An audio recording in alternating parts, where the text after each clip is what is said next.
ദൈവത്തിൻ്റെ അതിപരിശുദ്ധമായ നാമം വാഴ്ത്തപ്പെടുമാറാകട്ടെ. മനോഹരമായിരിക്കുന്ന നല്ല സമയത്തിനായി കർത്താവിനെ സ്തുതിക്കുന്നു, മഹത്വപ്പെടുത്തുന്നു. കർത്താവിൻ്റെ പാദപീഠത്തിങ്കലായിരിക്കുന്ന വാത്സല്യ മാതാപിതാക്കൾ, സഹോദരി സഹോദരന്മാർ, കുഞ്ഞുങ്ങൾ, കർത്താവിൻ്റെ മുന്തിരിത്തോപ്പിൽ അധ്വാനിക്കുന്ന കർത്താവിൽ ബഹുമാനിയ ദൈവത്തിൻ്റെ ദാസൻ, കുടുംബം, എല്ലാ ദൈവമക്കൾക്കും വേഗം വരുന്ന യേശു ക്രിസ്തുവിൻ്റെ നാമത്തിൽ എൻ്റെ സ്നേഹവന്ദനത്തെ പ്രാരംഭമായി അറിയിക്കുന്നു. ദൈവമക്കളുമായിട്ടൊരുമിച്ചായിരിക്കാൻ കർത്താവിൻ്റെ ജീവിതത്തിൽ ഒരുക്കി തരുന്ന നല്ല സാവകാശത്തിനും ഭാഗ്യപദവിക്കുമായി കർത്താവിനെ സ്തുതിക്കുന്നു, മഹത്വപ്പെടുത്തുന്നു. പ്രതിയാൽ ദീർഘവർഷങ്ങൾക്ക് ശേഷം കർത്താവിൽ ബഹുമാനിയ ദൈവദാസൻ ബിനോജ് പാസ്റ്ററോടും കുടുംബത്തോടും ഒരുമിച്ച് കർത്താവിനെ ആരാധിപ്പാൻ ദൈവം എൻ്റെ ജീവിതത്തിൽ ഒരുക്കി തന്നിരിക്കുന്ന നല്ല സാവകാശത്തിനും ഭാഗ്യപദവിക്കുമായി സ്തോത്രം ചെയ്യുന്നു. കർത്താവിൻ്റെ ദാസൻ എന്നെ പരിചയപ്പെടുത്തുവാനിടയായി തീർന്നു. ചില നാളുകൾക്ക് മുമ്പ് ഈ രാജ്യത്ത് കടന്നു വന്ന സമയം ഇവിടെയുള്ള ദൈവമക്കളുമായിട്ടൊരുമിച്ച് ദൈവത്തെ ആരാധിപ്പാൻ കർത്താവിൻ്റെ ജീവിതത്തിൽ ഭാഗ്യം തന്നു. അന്ന് ഇത്രത്തോളം കുടുംബങ്ങൾ ഒന്നും തന്നെ ഇല്ലായിരുന്നു. വളരെ പരിമിതമായ കുടുംബങ്ങൾ മാത്രമേ ഉണ്ടായിരുന്നുള്ളൂ. എങ്കിലും വളരെ ആത്മീയമായ സന്തോഷങ്ങൾ, ദൈവത്തിൻ്റെതായ മഹത്വങ്ങൾ അനുഭവിക്കുവാനും ദൈവത്തെ സ്തുതിക്കുവാനുമൊക്കെ കർത്താവ് ഒരുക്കി തന്ന കൃപയ്ക്കായി സ്തോത്രം ചെയ്യുന്നു. എന്നെ പരിചയമുള്ളവരെ ഞാൻ വീണ്ടും പേര് പറഞ്ഞ് എടുത്തു പറഞ്ഞ് ഒരിക്കൽ കൂടെ പരിചയപ്പെടുത്തുവാനുള്ള സമയം എൻ്റെ മുമ്പിലില്ല. എങ്കിലും വരുന്ന ദിവസങ്ങളിലെ ഉപവാസ പ്രാർത്ഥനകളിൽ ദൈവമക്കളുമായിട്ടൊരുമിച്ച് സംസാരിപ്പാൻ അവസരങ്ങളുള്ളതുകൊണ്ട് ദൈവത്തെ സ്തുതിക്കുന്നു. പ്രത്യേകിച്ച് ഇവിടെ നിന്നും നാട്ടിൽ പരിമിതമായ ദിവസങ്ങളിലേക്ക് കഴിഞ്ഞ ചില മാസങ്ങൾക്ക് മുമ്പ് രഞ്ജി ബ്രദറും കുടുംബവും കടന്നു വരുവാനിടയായി തീർന്നു. ആ സമയത്ത് എൻ്റെ ഭവനത്തിൽ വരികയും ഞാനവിടെ ഇല്ലായിരുന്നുവെങ്കിലും എൻ്റെ ഭവനവുമായി വലിയൊരു ആത്മീയ സന്തോഷം എൻ്റെ കുഞ്ഞിന് വേണ്ടി പ്രാർത്ഥിക്കുവാൻ കടന്നു വരുവാനൊക്കെ കാണിച്ച ആ നല്ല മനസ്സിന് പ്രത്യേക ആ കുടുംബത്തെ ഓർത്ത് സ്തോത്രം ചെയ്യുന്നു. കണ്ടുമുട്ടിയ നാൾ മുതൽ ഒരാത്മീയ ബന്ധം കർത്താവ് നൽകിയിട്ടുള്ളതിനായി സ്തോത്രം ചെയ്യുന്നു. പ്രത്യേക രഞ്ജിവദനെയും കുടുംബത്തെയും കർത്താവ് അനുഗ്രഹിക്കുകയും ഒരു തലമുറയെ കൂടെ കർത്താവ് അവരുടെ ജീവിതത്തിൽ നൽകിയത് വാഗ്ദത്തപ്രകാരം കണ്ട് സന്തോഷിപ്പാൻ ദൈവം ഒരുക്കിയ കൃപയ്ക്കായി നന്ദിയോടെ സ്തോത്രം ചെയ്യുന്നു. പ്രത്യേക വിൻസ് ബ്രദറിനെ ഓർത്ത്, കുടുംബത്തെ ഓർത്ത്, ഷീബ സിസ്റ്ററെ ഓർത്ത് സ്തോത്രം ചെയ്യുന്നു. കഴിഞ്ഞ നാളുകളിൽ ഒരുമിച്ച് ഇവിടെ ആയിരിക്കാനൊക്കെ കർത്താവ് ഭാഗ്യമൊരുക്കി. ചില നാളുകൾക്ക് മുമ്പ് എന്നെ വിളിപ്പാനും കാര്യങ്ങളൊക്കെ സംസാരിപ്പാനും കർത്താവ് അവസരങ്ങൾ ഒരുക്കി. അവരുടെ അനുഗ്രഹങ്ങളും നന്മകളും പ്രാർത്ഥനകളും ഒക്കെ ജീവിതത്തിൽ വളരെ അനുഗ്രഹമായിരുന്നു. ഇവിടെ ഇല്ല എങ്കിലും നാട്ടിലായിരിക്കുന്ന പ്രിയ അലക്സ് അച്ചാനെ ഓർത്ത് ഞാൻ സ്തോത്രം ചെയ്യുന്നു. ഏറ്റവും കൂടുതലും ആത്മീയമായി ഒരാത്മീയ ബന്ധം ഞാൻ ഈ രാജ്യത്തു നിന്ന് കടന്നു പോയതിന് ശേഷം വർത്തമാനങ്ങൾ പറഞ്ഞല്ല എങ്കിലും എൻ്റെ പ്രതിസന്ധികളുടെ നടുവിലൊക്കെ എന്നെ കരുതുന്ന ഒരു കർത്തൃദാസനായിരുന്നു എന്ന് പറയുന്നതിൽ വളരെയധികം സന്തോഷമുണ്ട്. കർത്താവ് തൻ്റെ ദാസനെ, കുടുംബത്തെ ആയിരിക്കുന്ന ഇടത്ത് നടത്തുന്ന വിധങ്ങൾക്കായി സ്തോത്രം ചെയ്യുന്നു. ബിജു ബ്രദർ കുടുംബത്തിനായി സ്തോത്രം ചെയ്യുന്നു. സ്റ്റാൻലി ബ്രദർ കുടുംബത്തിനായി ദൈവത്തെ സ്തുതിക്കുന്നു, മഹത്വപ്പെടുത്തുന്നു. പ്രത്യാൽ അനീഷ് ബ്രദറിനെ ഓർത്ത് സ്തോത്രം ചെയ്യുന്നു. അവരുടെ ഭവനത്തിലും ഈ ദേശത്ത് കടന്നുപോയി പ്രാർത്ഥിപ്പാനൊക്കെ കർത്താവ് എൻ്റെ ജീവിതത്തിൽ അവസരങ്ങളെ നൽകുവാനിടയായി തീർന്നു. സുബിൻ ബ്രദറിനെ ഓർത്ത് സ്തോത്രം ചെയ്യുന്നു. എങ്ങനെ എല്ലാവരുടെയും പേരുകൾ ഇനി ഞാൻ എടുത്തു പറയുവാൻ ആഗ്രഹിക്കുന്നില്ല. കർത്താവ് നമ്മളെ എല്ലാവരെയും ധാരാളമായിട്ട് അനുഗ്രഹിക്കട്ടെ. പ്രത്യേകിച്ച് ഈ സഭയിൽ ദൈവമക്കളുമായിട്ടൊരുമിച്ച് മുഖാമുഖം കാണുന്നില്ലായിരുന്നുവെങ്കിലും നിങ്ങൾക്ക് വേണ്ടി പ്രാർത്ഥിക്കുവാൻ കർത്താവിൻ്റെ ജീവിതത്തിൽ ഒരു ഭാഗ്യം തന്നിട്ടുണ്ട്. അത് ഒട്ടും വെറുതെ പറയുന്ന ഈ ഒരു വാക്കല്ല. ആത്മാവിൽ എന്നോടൊരുമിച്ച് എൻ്റെ കൂടെ പ്രാർത്ഥിക്കുന്ന സഹോദരങ്ങളുമായിട്ടൊരുമിച്ച് കർത്താവിൻ്റെ ദാസൻ ബിനോജ് പാസ്റ്റർ, പ്രിയ ദൈവദാസി ലിൻ സിസ്റ്ററെ, ഈ കുടുംബങ്ങൾക്ക് വേണ്ടി, ഇവിടെയുള്ള ദൈവസഭയ്ക്ക് വേണ്ടി നിരന്തരമായി പ്രാർത്ഥിക്കുവാൻ കർത്താവിൻ്റെ ജീവിതത്തിൽ അവസരം ഒരുക്കിയിട്ടുണ്ട്. ഞാൻ ഈ ദൈവസഭയിൽ കടന്നു വന്ന ആദ്യമേ ദൈവാലോചന അറിയിച്ച രണ്ടുപേരാണ് ബേസിൽ ബ്രദറും അദ്ദേഹത്തിൻ്റെ വൈഫും. അവരെ രണ്ടുപേരെയും എനിക്കന്ന് വ്യക്തിപരമായി പരിചയമില്ല. എൻ്റെ ആദ്യത്തെ മീറ്റിങ്ങിൽ അന്നു മുതലുള്ള ആത്മീയ ബന്ധങ്ങൾ പ്രിയ കുടുംബവുമായിട്ട് കർത്താവ് നൽകിയിട്ടുണ്ട്. പ്രിയ ദൈവമക്കളെ എല്ലാവരെയും ഓർത്ത് നന്ദിയോടെ ഞാൻ സ്തോത്രം ചെയ്യുന്നു. നിങ്ങളുടെ എല്ലാവരുടെയും പ്രാർത്ഥന എൻ്റെ ജീവിതത്തിൽ അനുഗ്രഹമായിരുന്നു. കോവിഡിൻ്റെ സമയത്ത് എൻ്റെ വൈഫിൻ്റെ പ്രതിസന്ധികളുടെ നടുവിൽ, പ്രത്യേകിച്ച് കഴിഞ്ഞ ചില നാളുകളായി എൻ്റെ കുഞ്ഞ് കടന്നു പോകുന്ന പ്രയാസങ്ങളുടെ നടുവിലൊക്കെ ഇവിടെയുള്ള ദൈവസഭ എനിക്ക് വേണ്ടി പ്രാർത്ഥിക്കുന്നുണ്ടായിരുന്നുവെന്ന് എനിക്ക് നന്നായിട്ടറിയാം. കാരണം കർത്താവിൽ ബഹുമാനിയ ദൈവദാസൻ ഞങ്ങളൊരു സഹോദര തുല്യമായി കണ്ട നാൾ മുതൽ വിട്ടുപിരിയുവാൻ കഴിയാത്ത വിധത്തിൽ പ്രാർത്ഥനാ ബന്ധത്തിൽ കർത്താവ് തന്ന തന്ന, എനിക്ക് പരിമിതമായ ചില നല്ല സ്നേഹബന്ധങ്ങൾ നൽകിയിട്ടുണ്ട്. അതിൽ മറക്കാൻ കഴിയാത്ത ഒരു വലിയ സ്നേഹബന്ധമാണ് ബിനോജ് മാസ്റ്ററും കുടുംബവുമായിട്ടുള്ളത്. പ്രതിയാൽ പ്രിയ ദൈവദാസിയെ ഓർത്ത് ഞാൻ സ്തോത്രം ചെയ്യുന്നു. പ്രിയ മാതാപിതാക്കളുമായിട്ട് ഇന്ന് ആരാധിപ്പാൻ കഴിഞ്ഞതിൽ അതിയായ സന്തോഷമുണ്ട്. ഇവിടെയുള്ള കുഞ്ഞുങ്ങളെയൊക്കെ ഓർത്ത് സ്തോത്രം ചെയ്യുന്നു. നിങ്ങൾക്ക് ഞാൻ പറയുന്ന എൻ്റെ മലയാള ഭാഷയെല്ലാം നന്നായി മനസ്സിലാകുന്നില്ല എന്നെനിക്കറിയാം. എങ്കിലും നിങ്ങളെ കർത്താവ് ധാരാളമായിട്ട് അനുഗ്രഹിക്കട്ടെ. ഈ ദിവസങ്ങളിലെ പ്രാർത്ഥനകളിൽ നിങ്ങൾക്ക് വേണ്ടിയും ഞാൻ പ്രത്യേകാൽ പ്രാർത്ഥിക്കുന്നതായിരിക്കും.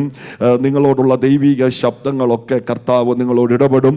ദൈവത്തിൻ്റെ ആലോചനകൾ നമ്മുടെ കുഞ്ഞുങ്ങളുടെ മേൽ കിടക്കുമ്പോൾ അത് അവരുടെ ജീവിതത്തിൽ ഒരു അനുഗ്രഹമായി തീരും.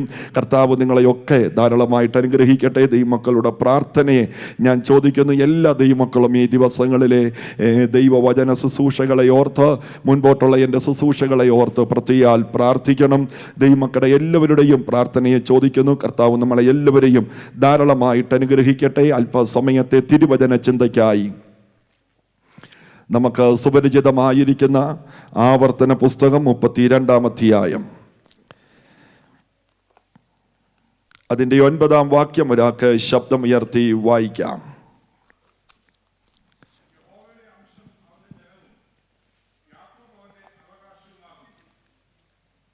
വായിച്ചു വന്നാട്ടെ ദിവസം താഴോട്ട് വായിച്ചാട്ടെ.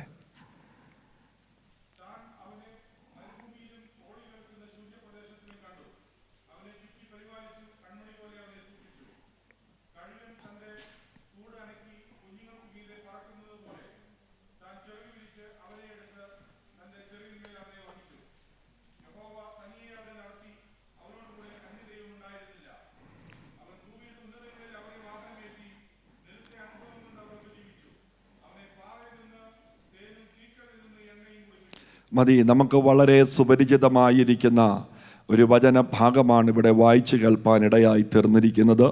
ആവർത്തന പുസ്തകം 32-ാം അധ്യായം അതിൻ്റെ 9 മുതലുള്ള വചനഭാഗമാണ് തിരുവചനത്തിലൂടെ കർത്താവിൽ ബഹുമാനീയ ദൈവഭൃത്യൻ വായിച്ച് കേൾപ്പിച്ചത്.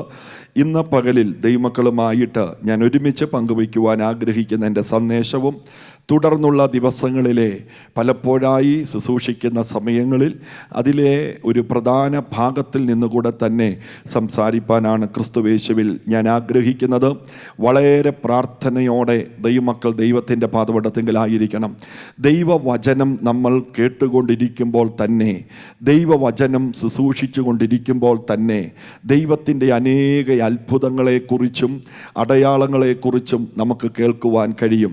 കഴിഞ്ഞ പല ദിവസങ്ങളായി നിരന്തരമായി എൻ്റെ ഫോണിൽ, എൻ്റെ വാട്സപ്പിൽ ദൈവം, ഞാൻ എപ്പോഴും എൻ്റെ വേദികളിൽ പറയാറുണ്ട്, ഒരു ദിവസം ഒരാളെങ്കിലും ദൈവം ചെയ്ത അത്ഭുതത്തെക്കുറിച്ച് ഒരു വോയിസ് മെസ്സേജ് ഇട്ടിരിക്കും. ഇന്ന് പകലിൽ 2 പേര് എനിക്കൊരു വോയിസ് മെസ്സേജ് ഇട്ടു, ഇന്നലെയും ഇട്ടു. ഞാൻ പറഞ്ഞു വരുന്നത്, പ്രാർത്ഥിക്കുന്ന ദൈവമക്കളുടെ പ്രാർത്ഥനയ്ക്ക് ദൈവം മറുപടി തരിക തന്നെ ചെയ്യും. ആ പ്രാർത്ഥനകൾ ഒന്നും വെറുതെയായി പോകാൻ ദൈവം അനുവദിപ്പിക്കത്തില്ല. ദൈവം അതിനകത്ത് അത്ഭുതവും അടയാളങ്ങളും ചെയ്യുന്ന ഒരു സർവശക്തനായ ദൈവമാണ്. അങ്ങനെ വിടിവിക്കുകയും കരുതുകയും ചെയ്യുന്ന ഒരു ദൈവത്തിൻ്റെ പാദപീഠത്തിലാണ് നമ്മൾ ഒരുമിച്ചായിരിക്കുന്നത്. അപ്പോൾ പ്രാർത്ഥനയ്ക്ക് മറുപടി തരുന്ന ഒരു ദൈവം നമ്മുടെ നടുവിലുണ്ട്. നമുക്ക് വേണ്ടി പ്രവർത്തിക്കുന്ന ഒരു സർവശക്തനായ ദൈവം നമ്മുടെ നടുവിലുണ്ട്. ഈ ദിവസങ്ങളിലെ പ്രാർത്ഥനകൾ ദൈവമക്കൾ ഒരിക്കലും ഉഴപ്പരുത്. ആമേൻ. ഉപേക്ഷയായി വിചാരിക്കരുത്.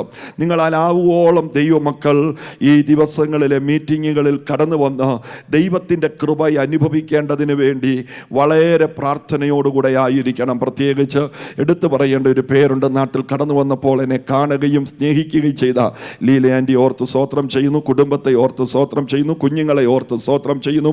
കർത്താവ് ധാരാളമായിട്ട് അനുഗ്രഹിക്കട്ടെ. പ്രാർത്ഥിക്കുന്ന ദൈവജനത്തെ ദൈവം വിടിവിക്കുന്നത് നമ്മുടെ പ്രതീക്ഷകൾക്കപ്പുറത്താണ്.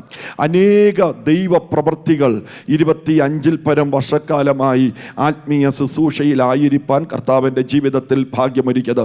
2007 ഒടുവിലാണ് ഞാൻ ഈ രാജ്യത്ത്, അല്ലെങ്കിൽ 2008 പ്രാരംഭത്തിലായിരിക്കും ഈ രാജ്യത്ത് ഞാൻ ആദ്യമായി കടന്നു വന്നത്. കർത്താവ് നടത്തിയ വിധങ്ങളും ദൈവം കരുതിയ കരുതലുകളും എത്ര വർണ്ണിച്ചാൽ പറഞ്ഞാലും മതി വരികയില്ല.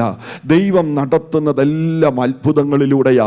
ഇന്ന് പകലിലും നമ്മളിവിടെ ആയിരിക്കുന്നത് വലിയ അത്ഭുതമാണ്. നമ്മൾ ചിന്തിക്കും നമ്മുടെ രോഗസൗഖ്യമാണ് ഏറ്റവും വലിയ അത്ഭുതം, ക്യാൻസർ മാറിയതാണ് ഏറ്റവും വലിയ അത്ഭുതം, ട്യൂമർ മാറിയതാണ് ഏറ്റവും വലിയ അത്ഭുതം, എനിക്ക് ഏറ്റവും നല്ല ജോലി കിട്ടിയതാണ് ഏറ്റവും വലിയ അത്ഭുതം. ഞാൻ പറയും ഇതൊന്നുമല്ല ഏറ്റവും വലിയ അത്ഭുതമെന്ന് പറയുന്നത്. ഏറ്റവും വലിയ അത്ഭുതമെന്ന് പറയുന്നത് നാം ദൈവത്തെ ആരാധിക്കാൻ ഈ സഭായോഗത്തിൽ വന്നതാണ് ഏറ്റവും വലിയ അത്ഭുതമെന്ന് പറയുന്നത്. കാരണം എന്താണെന്ന് ചോദിച്ചാൽ, ഒരു കൊച്ചു പനി പിടിച്ചിട്ട് എത്രയോ പേർ ലോകത്തിൽ നിന്ന് മാറ്റപ്പെട്ടു. ഒരു കൊച്ചു അപകടത്തിൽ എത്രയോ പേർ ലോകത്തിൽ നിന്ന് മാറ്റപ്പെട്ടു. എൻ്റെ സ്നേഹിതൻ്റെ കുഞ്ഞ് 7ാം ക്ലാസ്സിൽ പഠിക്കുന്ന മകൾ സ്കൂൾ ബസ്സിൽ കയറി യാത്ര ചെയ്ത് സ്കൂളിലോട്ട് പോകുമ്പോൾ ഒരുക്കി വിട്ട അമ്മ ഖത്തറിൽ ആ കുഞ്ഞ് സ്കൂൾ ബസ്സിൽ പോകുന്ന സമയം അങ്കിളിനോട് പറഞ്ഞു, വണ്ടിയിൽ അങ്കിൾ പറഞ്ഞു തലവേദനയുണ്ട്. അങ്കിൾ പറഞ്ഞു സ്കൂളിൽ ചെന്നിട്ട് മരുന്നെടുത്ത് തരാം. എന്നാൽ സ്കൂളിൽ ചെന്ന് ബസ്സിൽ നിന്നും എല്ലാ കുഞ്ഞുങ്ങളും ഇറങ്ങുമ്പോൾ ആ കുഞ്ഞു മാത്രം ഇറങ്ങിയില്ല. കാരണം ആ ബസ്സിൻ്റെ അകത്ത് വെച്ച് അതിൻ്റെ ജീവൻ നഷ്ടപ്പെട്ടു. ഞാൻ പറഞ്ഞു വരുന്ന സാരം ഇത്രയുള്ളൂ. എത്രയോ പ്രാവശ്യം തലവേദന നമുക്ക് വന്നു, എത്രയോ പ്രാവശ്യം നമ്മളെക്കാൾ കൊച്ചു പനി വന്നവർ ലോകത്തിൽ നിന്ന് മാറ്റപ്പെട്ടു, എത്രയോ പ്രാവശ്യം നമ്മളെക്കാൾ കൊച്ചു അപകടങ്ങൾ അനുഭവിച്ചവർ ലോകത്തിൽ നിന്ന് മാറ്റപ്പെട്ടു. പക്ഷേ നമ്മൾ മാറ്റപ്പെടാതിരുന്നത് നമ്മുടെ കഴിവോ മിടുക്കോ ബലമോ ഒന്നുമല്ല, ദൈവത്തിന്റെ കരുണയൊന്ന് മാത്രമാണെങ്കിൽ ലോകത്തിലെ ഏറ്റവും വലിയ അത്ഭുതമെന്ന് പറയുന്നത് ഇന്ന് പകലിലും കർത്താവിനെ ആരാധിക്കാൻ ദൈവം എൻ്റെ കുടുംബത്തിൽ തന്ന ഭാഗ്യമാണ് ഏറ്റവും വലിയ അത്ഭുതമെന്ന് പറയുന്നത്. വായിച്ച ഭാഗത്തിലേക്ക് ഞാൻ വരുവാൻ ആഗ്രഹിക്കുന്നു. ആ വചനഭാഗം ഒരിക്കൽ കൂടെ കർത്തൃഭൃത്യരൊന്ന് വായിച്ചാട്ടെ. യഹോവയുടെ അംശം അവന്റെ ജനവും യാക്കോബ് അവന്റെ അവകാശവും ആകുന്നു. അടുത്ത ഭാഗം, താൻ അവനെ മരുഭൂമിയിലും. അപ്പം ദൈവത്തിന്റെ വചനം വളരെ ലളിതമായിട്ട് പറയുന്നു, യഹോവയുടെ അംശം അവന്റെ ജനം. ദൈവത്തിന്റെ ജനം, ദൈവത്തിന്റെ മക്കൾ, അവരെ കുറിച്ച് പറയുകയാ, യഹോവയുടെ അംശമായിരിക്കുന്ന എൻ്റെ ജനമായിരിക്കുന്ന എൻ്റെ ജനത്തെ, അല്ലെങ്കിൽ യഹോവയുടെ അംശമായിരിക്കുന്ന ഒരപ്പത്തിൻ്റെ അവകാശികളായി തീർന്നിരിക്കുന്ന എൻ്റെ അവകാശിയായി തീർന്നിരിക്കുന്ന എൻ്റെ ജനത്തെ ഞാൻ കാണുകയാണ്. എവിടെയാ കാണുന്നത്? ദൈവത്തിൻ്റെ മക്കളെ, ദൈവത്തിൻ്റെ അംശിയായിരിക്കുന്നവരെ, ദൈവത്തിൻ്റെ ജനത്തെ അവൻ തൻ്റെ മരുഭൂമിയിലും ഓളി കേൾക്കുന്ന ശൂന്യ പ്രദേശത്തിലും കണ്ടു. എന്ന് വെച്ച് കഴിഞ്ഞാൽ ദൈവത്തിൻ്റെ മക്കളെ, ദൈവത്തിൻ്റെ അംശികളെ ദൈവം കാണുന്നത് എവിടെയാ? ദൈവം കാണുന്നത് താൻ അവനെ മരുഭൂമിയിലും ഓളി കേൾക്കുന്ന ശൂന്യപ്രദേശത്തിലും കണ്ടു. എന്ന് വെച്ച് കഴിഞ്ഞാൽ കർത്താവിൻ്റെ തിരുമേശയിൽ ഭാഗവക്കായി തീരുന്ന, അവൻ്റെ രക്തത്തിലും അവൻ്റെ മാംസത്തിലും പങ്കെടുക്കുന്ന ദൈവത്തിൻ്റെ ജനം, അവൻ്റെ അവകാശികളായിരിക്കുന്ന അവൻ്റെ മക്കൾ, ആ മക്കളെ കുറിച്ച് കർത്താവിൻ്റെ വചനം പറയുകയാണ്, താൻ അവനെ മരുഭൂമിയിലും ഓളി കേൾക്കുന്ന ശൂന്യപ്രദേശത്തിൽ കണ്ടു. അപ്പോൾ എവിടെയാ കണ്ടത്? മരുഭൂമി പോലെയുള്ള ഒരു അവസ്ഥ. എന്ന് വെച്ചാൽ പ്രാർത്ഥിക്കുന്ന ദൈവമക്കളുടെ ജീവിതത്തിൽ മരുഭൂമി ഇല്ല എന്നല്ല, ശൂന്യതകൾ ഇല്ല എന്നല്ല, പ്രയാസങ്ങൾ ഇല്ല എന്നല്ല. അടുത്ത ഭാഗം അവിടെ പറയുകയാണ്, ഓളി കേൾക്കുന്ന ശൂന്യപ്രദേശം. എന്താണ് അതിൻ്റെ പ്രത്യേകത എന്ന് വെച്ച് കഴിഞ്ഞാൽ, ആ ശൂന്യമായ പ്രദേശത്തിൽ ഭയപ്പെടുത്തുന്നതായ ഒത്തിരി ശബ്ദങ്ങളുണ്ട്. വല്ലാത്ത ശബ്ദങ്ങൾ അവൻ്റെ കാതുകളിൽ കേൾക്കും. നാളെയെ കുറിച്ചുള്ള ചിന്തകൾക്കകത്ത് തനിച്ചായി നിൽക്കുന്ന മേഖലകളിൽ കേൾക്കുന്ന ശബ്ദങ്ങൾ വല്ലാതെ ഭയപ്പെടുത്തുന്ന ശബ്ദങ്ങളാ. പക്ഷേ ആ ശബ്ദങ്ങൾ കേൾക്കുമ്പോഴും, നമ്മുടെ ജോലി സ്ഥലത്ത് നമ്മൾ കേൾക്കുന്ന ശബ്ദങ്ങൾ, നമ്മുടെ ശുശ്രൂഷയിൽ നമ്മൾ കേൾക്കുന്ന ശബ്ദങ്ങൾ, നമ്മുടെ കുടുംബത്തിനകത്ത് ഉണ്ടാകുന്ന ചില വാക്കുകളിൽ കേൾക്കുന്ന ശബ്ദങ്ങൾ നമ്മളെ തളർത്തി കളയുന്ന ശബ്ദങ്ങളായി മാറും, ശൂന്യതയുടെ അനുഭവമായി തീരും. എന്നാൽ അതിൻ്റെ എല്ലാം നടുവിൽ ദൈവകൃപ പ്രാപിച്ച ഒരു ദൈവവൈതലിന്റെ പ്രത്യാശ ഒന്നേയുള്ളൂ. കർത്താവ് പറയുന്നു, ഞാൻ അവനെ കണ്ടു, അവനെ ചുറ്റി പരിപാലിച്ചു, കൺമണി പോലെ കാക്കുന്ന ഒരു ദൈവമാണ്. അപ്പോൾ കാൽഗറിയിലുള്ള ദൈവമക്കളോട് ദൈവത്തിന്റെ ആത്മാവ് ഇടപെടുകയാ. കർത്താവിനെ ആരാധിക്കുന്നു, പ്രാർത്ഥിക്കുന്നു, സ്തുതിക്കുന്നു, ദൈവത്തിന് മഹത്വം കൊടുക്കുന്നു. ഇതൊക്കെ ചെയ്യുന്നുണ്ടെങ്കിലും എന്തുണ്ട്? മരുഭൂമിയുണ്ട്. എന്തുണ്ട്? പ്രതീക്ഷിക്കാത്ത പല ശബ്ദങ്ങളും ജീവിതത്തിന്റെ ഏടുകളിൽ കേട്ടെന്ന് വരാം. പക്ഷേ അവിടെയൊന്നും നമ്മൾ തളർന്നു പോകരുത്. നമ്മളെ കാണുന്ന ഒരു ദൈവമുണ്ട്. ആ ദൈവം നമ്മളെ കൈവിടുന്ന ഒരു ദൈവമല്ല. എന്നിട്ട് ഇങ്ങനെയാണ് പറയുന്നത്, അവനെ ചുറ്റി പരിപാലിച്ചു, കൺമണി പോലെ അവനെ സൂക്ഷിച്ചു എന്ന് വെച്ച് കഴിഞ്ഞാൽ, എൻ്റെ ഈ കരം കൊണ്ട് എത്ര വേഗം വേണമെങ്കിലും നിങ്ങളിൽ ഒരാളെ തൊടാം. എൻ്റെ ഈ കരം കൊണ്ട് എത്ര വേഗം വേണമെങ്കിലും എൻ്റെ കാലിലോ എൻ്റെ തലയിലോ എൻ്റെ ചെവിയിലോ എനിക്ക് തൊടാം. പക്ഷേ അത്രയും വേഗം എൻ്റെ കണ്ണിൻ്റെ കൃഷ്ണമണിയെ തൊടാൻ ഈ കരം കൊണ്ട് പറ്റത്തില്ല. എത്ര വേഗം എൻ്റെ കൈ ഓടിയെത്തിയാലും എൻ്റെ ഇടത് കൈ എടുത്ത് വലത് കൈയെ പിടിക്കേണ്ട. അതിവേഗത്തിൽ വരുന്ന ഈ കൈയെ കണ്ണോടടുക്കുമ്പോൾ ആരോ പിടിച്ചു നിർത്തും. ആരെയും ഞാൻ കാണുന്നില്ല, പക്ഷെ ആരോ പിടിച്ചു നിർത്തുകയാണ്. ഞാൻ അതിവേഗത്തിൽ കൊണ്ടുവരും. ഞാൻ പിടിക്കാതെ എൻ്റെ കൈയെ പിടിച്ചു നിർത്തുന്നു. ഇനിയും രണ്ടാമത്, ഞാൻ അടയ്ക്കാതെ ഒരു കൺപോള വന്നവിടെ അടയപ്പെടുന്നു എന്ന് വെച്ചാൽ ഒരു വിധത്തിലും നിന്റെ കണ്ണിന് കേടുവരാൻ അനുവദിപ്പിക്കാതെ വണ്ണം അദൃശ്യമായ ഒരു കരം ആ കരത്തെ പിടിക്കുന്നത് പോലെ, ആ കണ്ണിനെ സൂക്ഷിക്കുന്നത് പോലെ ഇന്ന് പകൽ ദൈവസഭയോട് ദൈവാത്മാവ് ഇടപെടുകയാണ്. ഞാൻ നിന്നെ കൺമണി പോലെ കാക്കുന്ന സർവശക്തനായ ഒരു ദൈവമാകുന്നു എന്ന്. എന്നാൽ എൻ്റെ വിഷയത്തിലേക്ക് ഞാൻ ഇങ്ങനെ പ്രവേശിക്കുവാൻ ആഗ്രഹിക്കുകയാ. കൺമണി പോലെ ഞാൻ അവനെ സൂക്ഷിച്ചു. അടുത്ത ഭാഗങ്ങൾ വായിക്കുമ്പോൾ എന്താ കാണാൻ കഴിയുന്നത്? കഴുകൻ തൻ്റെ കൂടനക്കി കുഞ്ഞുങ്ങൾക്ക് മീതെ പറക്കും പോലെ താൻ ചിറക് വിരിച്ച് അവനെ എടുത്ത് തൻ്റെ ചിറകിന്മേൽ അവനെ വഹിച്ചു. ആ ഭാഗം അടുത്ത ദിവസങ്ങളിലെ നമ്മുടെ മീറ്റിങ്ങിൽ തിരുവചനത്തിലൂടെ ഞാൻ സംസാരിക്കുവാൻ ആഗ്രഹിക്കുന്നു. ദൈവികമായ ചിറകുകളുടെ പ്രത്യേകത, ആമീൻ, എടുത്തുകൊണ്ടു പോകുന്ന ഈ അനുഭവങ്ങൾ, കഴുകൻ്റെ കൂടിൻ്റെ അകത്ത് നിന്നും ദൈവം പ്രവർത്തിക്കുന്ന മേഖലകൾ. കർത്താവിന്റെ ദാസൻ ഇന്ന് ഒടുവിലായി പറഞ്ഞ് അവസാനിപ്പിച്ചു. കഴുകൻ തൻ്റെ ചിറകടിച്ചുയരുന്നത് പോലെ ദൈവാത്മാവിൽ ഉയരേണ്ടതിന് വേണ്ടി ഒരു പുതിയ ശക്തി നമ്മൾ പ്രാപിക്കണം. എന്നാൽ ഇനിയുമുള്ള ഭാഗങ്ങളൊക്കെ തുടർന്നുള്ള ദിവസങ്ങളിൽ ഞാൻ നിങ്ങളുമായിട്ട് ഒരുമിച്ച് പങ്കുവയ്ക്കാൻ ആഗ്രഹിക്കുന്നു. ഇന്ന് പകലിലെ എൻ്റെ സന്ദേശത്തിലേക്ക് ഞാൻ പ്രവേശിക്കുകയാണ്. ഞാൻ അവനെ ചുറ്റി പരിപാലിക്കുന്ന ഒരു ദൈവം. എൻ്റെ പ്രസംഗ വിഷയം ഇന്ന് പകലിൽ ഞാൻ കൊടുക്കുന്ന തലക്കെട്ട് ഇത്രയും മാത്രമേയുള്ളൂ. ആമീൻ. ദൈവത്തിൻ്റെ ജനത്തെ, ദൈവത്തിൻ്റെ അവകാശിയെ ഏതൊക്കെ മരുഭൂമിയിൽ കൊണ്ടിട്ടാലും, ഏതൊക്കെ ശൂന്യ മേഖലകളിൽ കൊണ്ട് നിർത്തിയാലും, എത്ര ശബ്ദങ്ങൾ അവന്റെ കാതുകളിൽ കേട്ടാലും, അവൻ തനിച്ചായി പോകുന്ന സാഹചര്യത്തിന്റെ നടുവിൽ അവനെ ചുറ്റി പരിപാലിക്കാൻ ഇറങ്ങി വരുന്ന അസാധാരണമായ ഒരു ദൈവ സാന്നിധ്യമുണ്ട്. വചനത്തിൽ ഒറ്റ ഉദാഹരണം ഇങ്ങനെ പറഞ്ഞാൽ, യോഹന്നാനോട് ചോദിച്ചാൽ യോഹന്നാൻ പറയും, സുവിശേഷം നിമിത്തം ഞാൻ ഏകാന്തതയുടെ തടവറയിലേക്ക് നാടുകടത്തപ്പെടേണ്ടതായിട്ട് വന്നു. എന്നാൽ ഞാൻ ഒറ്റയ്ക്കായ പ്രതിസന്ധിയുടെ നടുവിൽ എല്ലാ പ്രതീക്ഷയുടെ വഴികളും വാതിലുകളും അടയുമ്പോൾ, ആ പ്രതികൂലത്തിന്റെ സാഹചര്യം എൻ്റെ തകർച്ചയ്ക്ക് വേണ്ടിയല്ല. എല്ലാ വാതിലുകളും കൊട്ടിയടച്ച സ്ഥാനത്ത് ആരും തുറക്കാത്ത ഒരു വാതിൽ സർവശക്തനായ ദൈവം എനിക്ക് വേണ്ടി തുറന്നെങ്കിൽ, ഇന്ന് പകലാരാധനയിൽ ദൈവാത്മാവ് ഇടപെടുക. തനിച്ചായി തീരുന്ന മരുഭൂമി തനിച്ചല്ല കുഞ്ഞേ. ആ മരുഭൂ പ്രയാണ യാത്രയിൽ അദൃശ്യനായ ദൈവം നമ്മളെ ചുറ്റി പരിപാലിക്കുന്ന ഒരു സർവശക്തനായ ദൈവമാണ്. കാരണം എന്താണെന്ന് ചോദിച്ചു കഴിഞ്ഞാൽ, സങ്കീർത്തന ഭാഗം ഇങ്ങനെ വായിക്കുമ്പോൾ നമുക്ക് കാണാൻ കഴിയും, സകല ജാതികളും എന്നെ വളഞ്ഞു, യഹോവയുടെ നാമത്തിൽ ഞാൻ അവരെ ഛേദിച്ചു കളയും. അതെ, അവർ എന്നെ വളഞ്ഞു, യഹോവയുടെ നാമത്തിൽ ഞാൻ അവരെ ഛേദിച്ചു കളയും. അവർ തേനീച്ച പോലെ എന്നെ ചുറ്റി വളഞ്ഞു, മുൾട്ടി പോലെ കെട്ടുപോയി. എന്ന് പകൽക്കാലം പ്രാർത്ഥിക്കുന്ന ദൈവമക്കൾ ഓർക്കണം, ആരെല്ലാം എവിടെയെല്ലാം ചുറ്റി വളഞ്ഞാലും, എവിടെയെല്ലാം എന്തെല്ലാം കുത്തി ആക്രമിക്കാൻ വന്നാലും, അവർ കെട്ടുപോകത്തക്ക വിധത്തിൽ എന്നെ കരുതാൻ മതിയായ ഒരു ദൈവം എൻ്റെ കൂടെയുണ്ടെങ്കിൽ, ഈ പ്രാർത്ഥനയുടെ പ്രാരംഭ സമയം ദൈവാത്മാവ് ഇടപെടുക. എൻ്റെ ദൈവം ചുറ്റി പരിപാലിക്കുന്ന ഒരു ദൈവമാണ്. എൻ്റെ സന്ദേശത്തിലേക്ക് ഞാൻ ഇങ്ങനെ പ്രവേശിക്കുകയാണ്.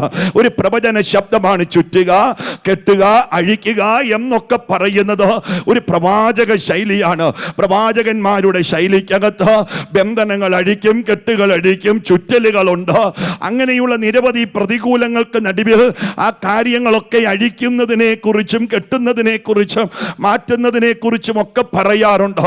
ദൈവത്തിന്റെ വചനത്തിലേക്ക് നമ്മൾ പ്രവേശിക്കുകയാണെങ്കിൽ ബന്ധനങ്ങളില്ലെന്നല്ല, കെട്ടുകളില്ലെന്നല്ല, പോരാട്ടങ്ങളില്ലെന്നല്ല, പ്രതികൂലങ്ങളില്ലെന്നല്ല. അവർ അവനെ ബാല്യം മുതൽ ഉപദ്രവിച്ചു. അവർ അവനെ മാറി മാറി പലപ്പോഴും ഉപദ്രവിച്ചു. ഒരു നുകത്തോട് കെട്ടി അവനെ ഉപദ്രവിച്ചു. എങ്കിലും അവർ അവനെ ജയിച്ചില്ല. ഇന്ന് പകലിൽ ആരാധിക്കുന്ന ദൈവമക്കൾ ഓർക്കണം, ഏതൊക്കെ നുകത്തോട് ചേർത്ത് കെട്ടിയാൽ, ഏതൊക്കെ മേഖലകളിൽ ഉപദ്രവിച്ചു തുടങ്ങിയാൽ അവനെ ജയിക്കാൻ അനുവദിപ്പിക്കാത്ത ഒരു ദൈവകൃപ ഇതിനകത്തുള്ള ദൈവജനത്തിന്റെ മേലുണ്ടെന്ന് ദൈവസഭ മറന്നു പോകരുത്. ദൈവസഭയെ ഉപദ്രവിച്ചു കളയാൻ, ദൈവജനത്തെ തകർത്ത് കളയാൻ പലപ്പോഴും അവർ പദ്ധതികൾ ഇടുമ്പോൾ അതിന്റെ നടുവിൽ വിടിവിച്ചു നിർത്തിയ ഒരു ദൈവത്തിന്റെ കരം ഇന്ന് പകലിലും ഇവിടെയുണ്ടോ. അതുകൊണ്ട് ഇങ്ങനെയാണ് എന്റെ സന്ദേശത്തിലേക്ക് ഞാൻ പ്രവേശിക്കുന്നത്. ചുറ്റി പരിപാലിക്കുന്ന ഒരു ദൈവം, നമ്മളെ ചുറ്റി പരിപാലിക്കുന്ന ദൈവത്തിന്റെ ആ പരിപാലനം വെളിപ്പെടേണ്ടത് എങ്ങനെയെന്ന് എൻ്റെ വിഷയത്തിലേക്ക് കടക്കുന്നു. 133 സങ്കീർത്തനം അതിൻ്റെ 1 മുതലുള്ള വചനഭാഗങ്ങളിലൂടെ ഞാൻ ആ വിഷയത്തിലേക്ക് പ്രവേശിക്കാൻ ആഗ്രഹിക്കുകയാണ്. 133 സങ്കീർത്തനം 1 മുതലുള്ള വചനഭാഗം ഒന്ന് വായിച്ചു വരാം. ദൈവത്തിന്റെ ആത്മാവ് പരിശുദ്ധാത്മാവിൽ ദൈവസഭയോട് ഇടപെടുന്ന ദൈവത്തിന്റെ സന്ദേശമാണ്. ഇതാ സഹോദരന്മാർ ഒത്തൊരുമിച്ച് വസിക്കുന്നത് എത്ര ശുഭവും എത്ര മനോഹരവുമാകുന്നു. അങ്ങനെയെങ്കിൽ കാൽഗറിയിലെ ദൈവമക്കൾ ഒരുമിച്ച് ഈ ദേശത്തിന്റെ നടുവിൽ കർമ്മയിൽ ദൈവസഭ ഒരുമിച്ച് പ്രാർത്ഥിക്കുവാൻ തുടങ്ങുകയാണെങ്കിൽ ഇതാ സഹോദരങ്ങൾ ഒത്തൊരുമിച്ച് വസിക്കുന്നത് എത്ര ശുഭവും എത്ര മനോഹരവുമാകുന്നു. സാക്ഷ്യത്തിലൂടെ കർത്തൃഭൃത്യൻ പറഞ്ഞതുപോലെ ദൈവസഭയ്ക്കകത്ത് ഒത്തൊരുമയുണ്ടെങ്കിൽ, ദൈവസഭയ്ക്കകത്ത് ഐക്യതയുണ്ടെങ്കിൽ, ദൈവസഭയ്ക്കകത്ത് കൂട്ടായ്മയുണ്ടെങ്കിൽ, ദൈവസഭയ്ക്കകത്ത് പ്രാർത്ഥനയുണ്ടെങ്കിൽ, ദൈവസഭയ്ക്കകത്ത് ആത്മീയ സന്തോഷമുണ്ടെങ്കിൽ ആ ഒത്തൊരുമയ്ക്കകത്ത് വെളിപ്പെടുന്ന ഒന്നാണ് ഇതാ സഹോദരന്മാർ ഒത്തൊരുമിച്ച് വസിക്കുന്നത് എത്ര ശുഭവും എത്ര മനോഹരവുമായിരിക്കുക എന്ന് വെച്ച് കഴിഞ്ഞാൽ പാസ്റ്റർ ബിനു ഫിലിപ്പിന്റെ ജീവിതത്തിൽ ശുഭകരമല്ലാത്ത എന്തെങ്കിലും ഒരു വിഷയമുണ്ടെങ്കിൽ, മനോഹരമല്ലാത്ത എന്തെങ്കിലും ഒരു വിഷയമുണ്ടെങ്കിൽ, ശുഭമല്ലെന്ന് ലോകം പറയുന്ന വിഷയമുണ്ടെങ്കിൽ, ശുഭമായി തീരത്തില്ലെന്ന് പറയുന്ന വിഷയം എന്തെങ്കിലും ഉണ്ടെങ്കിൽ, മനോഹരമായി മാറത്തില്ലെന്ന് പറയുന്ന വിഷയം എന്തെങ്കിലും ഉണ്ടെങ്കിൽ എനിക്ക് ലവലേശം ഭാരമില്ല. ആമേൻ. ലോകത്തിന്റെ നടുവിൽ പ്രസംഗിക്കുന്ന എന്നെ നോക്കി ചോദിക്കുക, നിന്റെ തലമുറയ്ക്ക് പ്രതിസന്ധി വന്നില്ലേ? ശുഭകരമായ വാർത്തകൾ ഒന്നുമല്ലല്ലോ കേൾക്കുന്നത്. എങ്കിലും എൻ്റെ അകത്തൊരു ഉറപ്പുണ്ട്, പ്രാർത്ഥിക്കുന്ന ദൈവജനം ഒരുമിച്ച് പ്രാർത്ഥിക്കുന്നു എങ്കിൽ ശുഭമല്ലാത്തതിനെ ശുഭമാക്കാൻ അടവൽ പ്രഭന വൈഡൽ പ്രഭന ഘടകലാദന ഈ വിശുദ്ധ സഭായോഗത്തിന്റെ അകത്ത് എൻ്റെ കുഞ്ഞിന്റെ ജീവിതത്തെ കുറിച്ചാകാം, അതിന്റെ ഭാവിയെ കുറിച്ചാകാം, ജീവിതത്തിന്റെ പ്രാർത്ഥനാ വിഷയങ്ങളെ കുറിച്ചാകാം, എന്തുമായിക്കൊള്ളട്ടെ, കുടുംബ ജീവിതത്തിന്റെ ഭംഗിയെ അഭംഗിയാക്കി മാറ്റുന്ന പല ചോദ്യങ്ങൾക്ക് നടുവിലും ഉത്തരമില്ലാതെ ശുഭമായി തീരാത്ത വിഷയത്തിന്റെ നടുവിൽ പരിശുദ്ധാത്മാവ് ദൈവാത്മാവിൽ ഇടപെടുന്ന ദൂതിങ്ങനെയാ. അത് ശുഭവും മനോഹരവുമായി തീരാൻ പ്രാർത്ഥിക്കുന്ന സഹോദരങ്ങൾ ഒരുമിച്ചിരുന്ന് ആത്മഭാരത്തോടെ സഹോദരങ്ങൾക്ക് വേണ്ടി പ്രാർത്ഥിക്കാൻ ഇടിവിലിരുന്നാൽ ഈ ആരാധനയിൽ എനിക്കൊരു ഉറപ്പുണ്ട്, നമ്മുടെ കൂട്ടു സഹോദരങ്ങളുടെ വിഷയങ്ങൾ ശുഭമായി തീരും, അത് മനോഹരമായി മാറും. അടകൾ പ്രഭന വൈഡൽ പ്രഭന ഘടകലാദന ഈ ആരാധനയിൽ ദൈവസഭയോട് വ്യക്തിപരമായി നിങ്ങളുടെ തലമേൽ കൈവച്ച് പരിശുദ്ധാത്മാവ് ഇടപെടുന്ന ദൈവിക ആലോചനയാ. ശുഭമല്ല എന്ന് പറയുന്ന വിഷയങ്ങൾ, മനോഹരമല്ല എന്ന് പറയുന്ന വിഷയങ്ങൾ, എന്നാൽ ആണ്ടുകൾ കഴിയുന്നതിനപ്പുറത്തല്ല, അതിനു മുന്നമേ തന്നെ ദൈവത്തിന്റെ മനോഹരതകൾ കണ്ട് ചില കുടുംബങ്ങൾ ഇതിനകത്ത് സന്തോഷിക്കാൻ, ചില മാതാപിതാക്കളുടെ പ്രാർത്ഥനയ്ക്ക് ഈ ഉപവാസ പ്രാർത്ഥന ഒരു മറുപടിയായി മാറുമെന്ന് ദൈവസഭ വിശ്വസിച്ചുകൊണ്ട് പ്രാർത്ഥിച്ചു തുടങ്ങട്ടെ. അവിടെ അത്ഭുതങ്ങളും അടയാളങ്ങളും നടക്കും. അപ്പോൾ ഒന്ന്, സഹോദരങ്ങൾ ഒത്തൊരുമിക്കണം. അതുകൊണ്ടാണ് യാദൃശ്യാലെങ്കിൽ 2025 ആമേൻ 3-ാമത്തെ മാസം കാൽഗറിയിലുള്ള ദൈവസഭ ഒരുമിച്ച് ഇന്നേ ദിവസം മുതൽ ഉപവാസത്തോടെ പ്രാർത്ഥനയോടെ ദൈവാത്മാവിൽ ഒരുക്കത്തോടെ കടന്നു വരികയാ. കൂട്ടു സഹോദരന്റെ വിഷയത്തിന്റെ മേൽ, കൂട്ടു സഹോദരിയുടെ വിഷയത്തിന്റെ മേൽ, ദൈവസഭയുടെ വിഷയത്തിന്റെ മേൽ, അഭിഷക്തന്മാരുടെ വിഷയത്തിന്റെ മേൽ, കുടുംബങ്ങളുടെ വിഷയത്തിന്റെ മേൽ, വരാൻ പോകുന്ന തലമുറയുടെ വിഷയത്തിന്റെ മേൽ, ജനിച്ച തലമുറയുടെ വിഷയത്തിന്റെ മേൽ, വളർന്നുകൊണ്ടിരിക്കുന്ന തലമുറയുടെ വിഷയത്തിന്റെ മേൽ, നാളെ എന്ത് ഭവിക്കുമെന്നറിയാൻ കഴിയാതെ വേദനയോടെ വിഷയത്തെ കണ്ടുകൊണ്ട് ചോദിച്ച് പ്രാർത്ഥിക്കുന്ന ദൈവമക്കളുടെ വിഷയത്തിന്റെ മേൽ അസാധ്യമെന്ന് പറയുന്ന മേഖലകളെ സാധ്യതകളിലേക്ക് നടത്താൻ ഞങ്ങളുടെ കൂട്ടായ്മയ്ക്ക് കഴിയുമെന്ന് ഈ യോഗത്തിൽ എത്ര പേര് വിശ്വസിക്കുന്നു? ഇത് ചടങ്ങിന് വേണ്ടി വന്നതല്ല. ആമീൻ. വിനോജ് വാസ് വിളിച്ചു ചോദിക്കുക, ഈ യോഗത്തിന് വരാഞ്ഞത് എന്താണെന്ന് വിചാരിച്ചു വന്നതല്ല. ആമീൻ. ഇന്ന് വന്നില്ലെങ്കിൽ ആരെങ്കിലും എന്തെങ്കിലും വിചാരിക്കുമോ എന്ന് വിചാരിച്ചു വന്നതല്ല. ആമീൻ. വെറുതെ കാർ സ്റ്റാർട്ട് ചെയ്ത് ഈ യോഗത്തിന് വന്നതല്ല. അങ്ങനെയെങ്കിലും ആണ് വന്നതെന്ന് എന്റെ കൂടപ്പിറപ്പേ വിചാരിക്കുന്നുണ്ടെങ്കിൽ അല്ല. പരിശുദ്ധാത്മാവ് പറയുന്നു, നീ വരുന്നതിന് മുന്നമേ നിന്നെ ഇവിടെ വരുത്താൻ ദൈവം പദ്ധതിയിട്ടതായിരുന്നു. നീ പാടുന്നതിന് മുന്നമേ നിന്നെ പാടാൻ ദൈവം പദ്ധതിയിട്ടതായിരുന്നു. ശത്രു ഒരുക്കുന്ന കെണികൾക്കകത്ത് നിന്ന് ഇന്ന് പകലിൽ നീ ഇവിടെ ഇരിക്കുന്നത് ഒരു അത്ഭുതമായി മാറും. ഇവിടെ ഇരുന്ന് സ്തോത്രം പറയുന്നത് ഒരു അനുഗ്രഹമായി തീരും. അതാണ് ദൈവത്തിന്റെ വചനം നമ്മളെ പഠിപ്പിക്കുന്നത്. അപ്പോൾ ഒന്ന്, ഇതാ സഹോദരന്മാർ ഒത്തൊരുമിച്ച് വസിക്കുന്നത്. രണ്ടാമത്തെ ഭാഗത്തിലേക്ക് ഞാൻ കടക്കട്ടെ. അത് വസ്ത്രത്തിന്റെ വിളമ്പിലേക്ക് നീണ്ടു കിടക്കുന്ന താടിയിലേക്ക്, അഹരോന്റെ താടിയിലേക്ക് തന്നെ ഒഴുകുന്നതായി അവന്റെ തലയിലെ വിശേഷ തൈലം പോലെ ഞാൻ അതിനെ ഇങ്ങനെ കൊണ്ടുവരികയാണ്. ആമേൻ. അതിനെക്കുറിച്ച് ഇങ്ങനെ പറയുന്നത് താഴേന്ന് മുകളിലോട്ട് കൊണ്ടുവരികയാ. പക്ഷെ ഞാൻ ഇങ്ങനെ അതിനെ കൊണ്ടുവരാൻ ആഗ്രഹിക്കുന്നു. ദൈവജനം ഒരുമിച്ച് കൂടി, ആമേൻ, സഹോദരങ്ങൾ ഒരുമിച്ചിരുന്ന്, ദൈവമക്കൾ ഒരുമിച്ചിരുന്ന് ദൈവസന്നിധിയിൽ പ്രാർത്ഥിച്ചു തുടങ്ങുമ്പോൾ ഉയരത്തിൽ നിന്നും ഒരു ശക്തി അവന്റെ ശരീരത്തിലേക്ക് വ്യാപരിക്കും. അവന്റെ തലയിലേക്ക് ഒരു എണ്ണ പകരാൻ തുടങ്ങും. ആ എണ്ണ അവന്റെ ശരീരത്തിലൂടെ ഒഴുകാൻ തുടങ്ങും. അതവന്റെ താടിയിലൂടെ ഒഴുകാൻ തുടങ്ങും. അതവന്റെ വസ്ത്രത്തിലൂടെ ഒഴുകാൻ തുടങ്ങും. എന്ന് വെച്ച് കഴിഞ്ഞാൽ ദൈവജനത്തിന്റെ ഐക്യമത്യ കൂട്ടായ്മയുടെ നടുവിൽ പരിശുദ്ധാത്മാവിന്റെ ഒരു നിറഞ്ഞൊഴുക്ക്, പരിശുദ്ധാത്മാവിന്റെ ഒരു കവിഞ്ഞൊഴുക്ക്, ആമേൻ, അഹരോന്റെ താടിയിലൂടെ ഒഴുകുന്ന, അവന്റെ തലയിലൂടെ ഒഴുകുന്ന വിശേഷ തൈലം പോലെ ഈ പ്രാർത്ഥനയിൽ ദൈവത്തിന്റെ ആത്മാവ് നമ്മളോട് ഇടപെടുകയാ. ഒരു വിശേഷ തൈലമെന്ന അഭിഷേകത്തിന്റെ തൈലം ഇന്ന് പകലിൽ ഈ ദിവസങ്ങളിൽ അത് പ്രാപിച്ചിട്ടില്ലാത്ത ആരെങ്കിലും ഉണ്ടെങ്കിൽ ദൈവാത്മാവിൽ ഞാൻ പറയുകയാണ്, ആത്മാവിന്റെ ശക്തി പ്രാപിച്ചു കൊള്ളണം. ഏത് അന്ധകാരങ്ങളെയും തകർക്കുന്ന, ഏത് ബലഹീനതയിലും ബലപ്പെടുത്തുന്ന ദൈവത്തിന്റെ അഭിഷേകത്തിന് വേണ്ടി വാഞ്ചിക്കുന്ന ദൈവമക്കളോട് പറയുന്നു, കൂട്ടായ്മയുടെ നടുവിൽ പകരപ്പെടുന്ന ഒന്നാണ് ദൈവിക അഭിഷേകം എന്ന് പറയുന്നത്.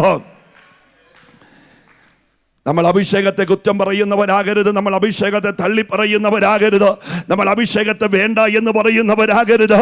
ദൈവത്തിന്റെ അഭിഷേകത്തിന് വേണ്ടി കാത്തിരിക്കണം. ഈ ദിവസങ്ങളിലെ പ്രാർത്ഥനകളിൽ നഷ്ടപ്പെട്ടു പോയതുണ്ടെങ്കിൽ, ആരാധിപ്പാൻ കഴിയാതെ പോയ മേഖലകളുണ്ടെങ്കിൽ, പ്രാപിച്ചത് പറയാൻ പറ്റാത്ത അവസ്ഥകളുണ്ടെങ്കിൽ, ഉറങ്ങിയും ഉണങ്ങിയും പോയ സാഹചര്യങ്ങളുണ്ടെങ്കിൽ, ഒന്നുണരാൻ കഴിയാത്ത അവസ്ഥകളുണ്ടെങ്കിൽ, ആരോടും പറയേണ്ട കർത്താവിനോട് പറ, കർത്താവേ, ഇരുന്നിടം മറന്ന് ദൈവത്തെ ആരാധിക്കും തക്ക വിധത്തിൽ ഞങ്ങളെ ഒന്നൊരുക്കുമാറാകണമേ എന്ന് ദൈവത്തോട് പറയാൻ എത്ര പേർക്ക് കഴിയോ? പദവിയേക്കാൾ വലുതാണ് കുഞ്ഞേ, ശ്രേഷ്ഠതയേക്കാൾ വലുതാണ് കുഞ്ഞേ, ഇരിക്കുന്നിടം മറന്ന് ദൈവത്തെ ആരാധിക്കുക എന്ന് പറയുന്നത് നമ്മുടെ ആരുടെയും യോഗ്യതയല്ല. ഈ കസാരയിൽ ഇരിക്കുന്നതിന്റെ പിമ്പിൽ ദൈവത്തിന്റെ കരുണയൊന്ന് മാത്രമാണെങ്കിൽ എന്റെ ദൈവം ആഗ്രഹിക്കുന്ന ഒന്നേ ഉള്ളൂ, ദൈവത്തെ ആരാധിക്കുക എന്നുള്ളതാ.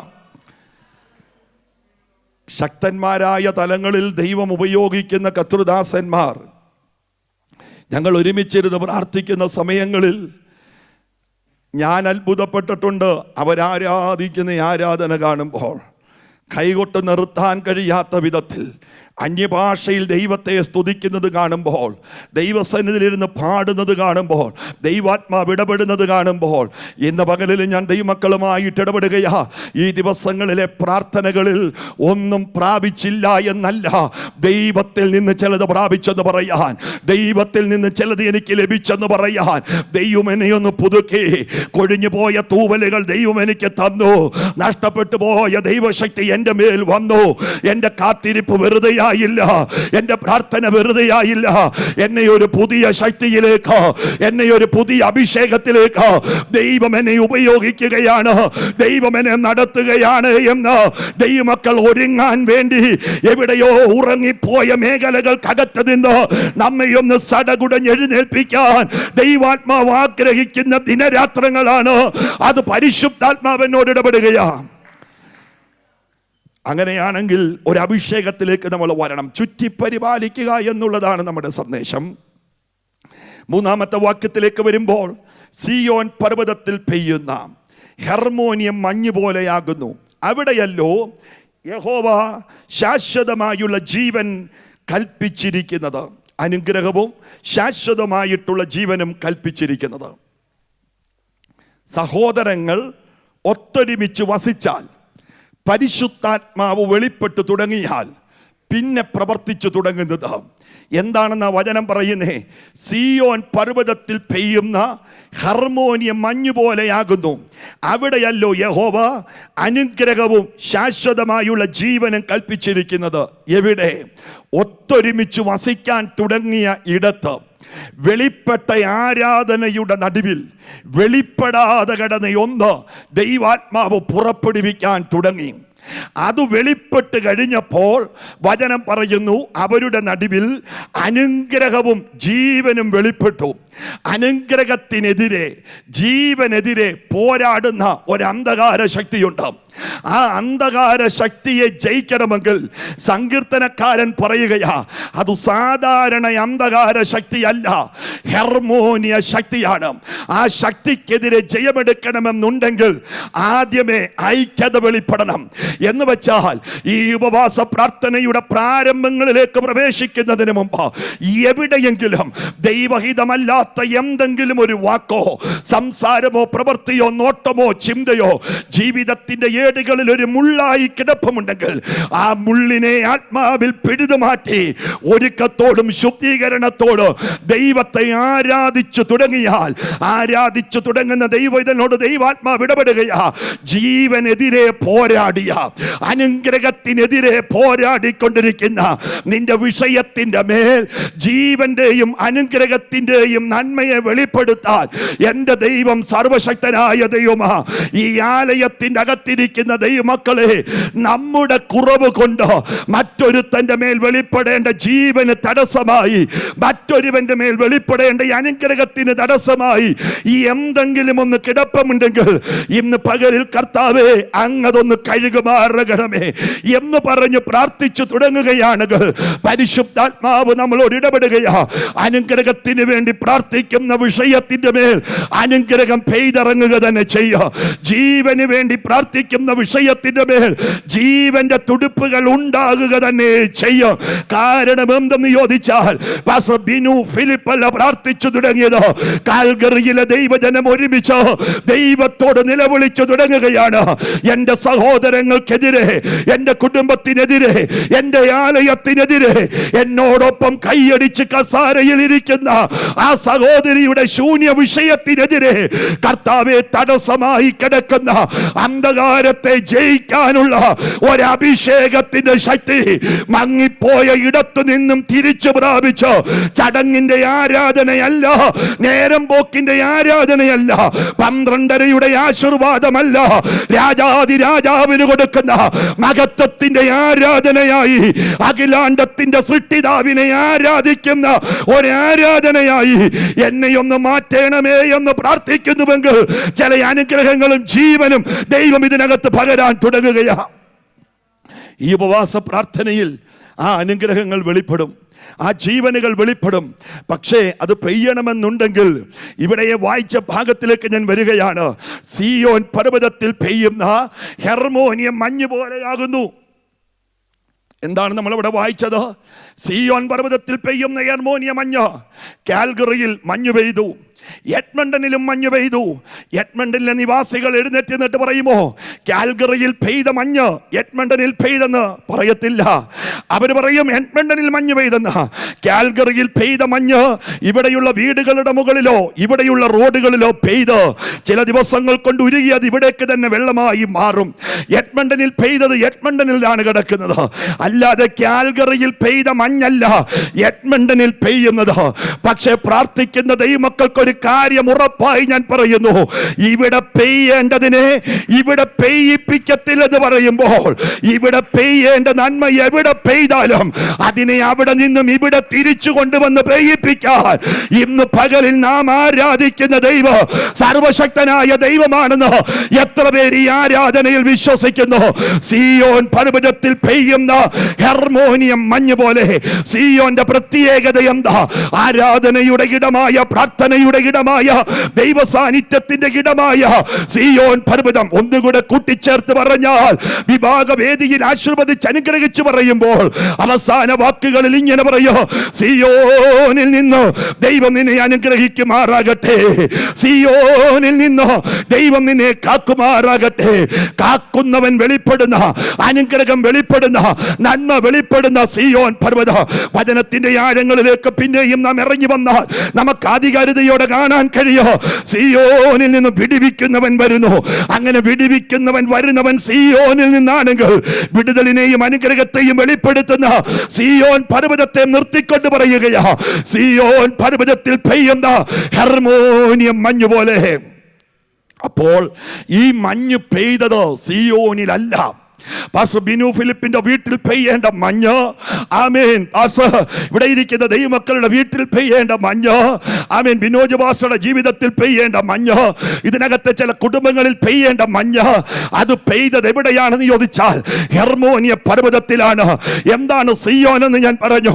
എന്താ ഹെർമോൻ എന്ന് ചോദിച്ചു കഴിഞ്ഞാൽ, ഉയരം കൊണ്ട് തന്നെ മനോഹരതയിൽ നിൽക്കുന്ന ഹെർമോൻ പർവ്വതം. ആ പർവ്വതത്തിന്റെ പ്രത്യേകത എന്തെന്ന് ചോദിച്ചു കഴിഞ്ഞാൽ വളരെ മനോഹരമായി നമുക്ക് കാണാൻ കഴിയും. ബാലിന്റെ ആരാധന നടക്കുന്ന പർവ്വതം ഹെർമോൻ പർവ്വതത്തിന്റെ അടിവാരത്തിലാണ് അന്ധകാരത്തിന്റെ ശക്തികൾ വെളിപ്പെടുന്നത്. മാറി മാറിയുള്ള ദൈവങ്ങളുടെ വിഗ്രഹങ്ങൾ, കുടിയിരിപ്പുകളുടെ ശക്തികൾ, അന്യാരാധന വെളിപ്പെടുത്തുന്ന മേഖലകൾ, ബാലിന്റെ പ്രവാചകന്മാരും അവന്റെ സൈന്യവും ഒരുപോലെ നിന്ന് ആരാധിക്കുന്ന മേഖലയാണ് ഹെർമോൻ പർവ്വതത്തിന്റെ അടിവാരം എന്ന് പറയുന്നത്. അങ്ങനെ ഹെർമോൻ പർവ്വതത്തിന്റെ അടിവാരത്തിൽ നടക്കുന്ന ആരാധന അതിന്റെ ശക്തിയോടെ വെളിപ്പെട്ടു നിൽക്കുമ്പോൾ ഈ മനോഹരമായ പകലിൽ ദൈവമക്കൾ ഓർക്കണം, നമ്മൾ ഇവിടെ നോക്കുമ്പോൾ ഒരു ആരാധനയും കാണുന്നില്ലായിരിക്കും, ഒരു അന്ധകാരത്തെയും കാണുന്നില്ലായിരിക്കും. എന്നാൽ പ്രാർത്ഥിക്കുന്നവന്റെ നന്മകൾക്കെതിരെ അദൃശ്യ മണ്ഡലത്തിൽ പോരാടുന്ന അന്ധകാര ശക്തികളുണ്ട്, അവനോട് വെല്ലുവിളിക്കുന്ന അന്ധകാര ശക്തികളുണ്ട്. ഹെർമോന്റെ അടിവാരത്തിൽ നടക്കുന്ന അന്യാരാധനയുടെ ശക്തികൾ അതങ്ങനെ നടന്നുകൊണ്ടിരിക്കുകയാണ്. സിയോൻ പർവ്വതം മറ്റൊരിടത്ത് കിടക്കുകയാ. ഒന്നുകൂടെ പറഞ്ഞാൽ, തെക്ക് കിഴക്കായി കിടക്കുന്ന ഹെർമോൻ പർവ്വതം, വടക്ക് പടിഞ്ഞാറായി കിടക്കുന്ന സിയോൻ പർവ്വതം. ഇത് രണ്ട് വ്യത്യസ്തമായ ധ്രുവങ്ങളിലുള്ള പർവ്വതങ്ങളാണ്. രണ്ടും വ്യത്യസ്തമായ സ്ഥലങ്ങളിൽ കിടക്കുന്ന പർവ്വതങ്ങളാ.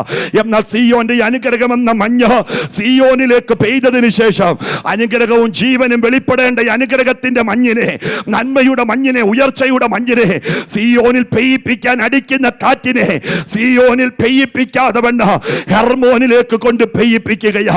എന്ന് വെച്ച് കഴിഞ്ഞാൽ സിയോനിൽ പെയ്യേണ്ടത് ഹെർമോൻ തടുത്തുകൊണ്ടിരിക്കുകയാ. അങ്ങ് തെക്ക് കിഴക്കായി കിടക്കുന്ന ഉയരമുള്ള ഹെർമോൻ പർവ്വതത്തിന്റെ പ്രത്യേകത അത് തടുക്കുന്ന പർവ്വതമാണ്. അതുകൊണ്ടാണ് യെശയ്യാ പ്രവചനം ഇങ്ങനെ പറയുന്നു, വടക്കിനോട് തരിക എന്ന് തെക്കിനോട് തടുക്കരുതെന്ന്. എന്ന് വെച്ചാൽ തടുക്കുന്ന പർവ്വതമായ ഹെർമോൻ സിയോനിൽ പെയ്യേണ്ട നന്മകളെ തടുത്തു വെച്ചുകൊണ്ടിരിക്കുകയാണ്.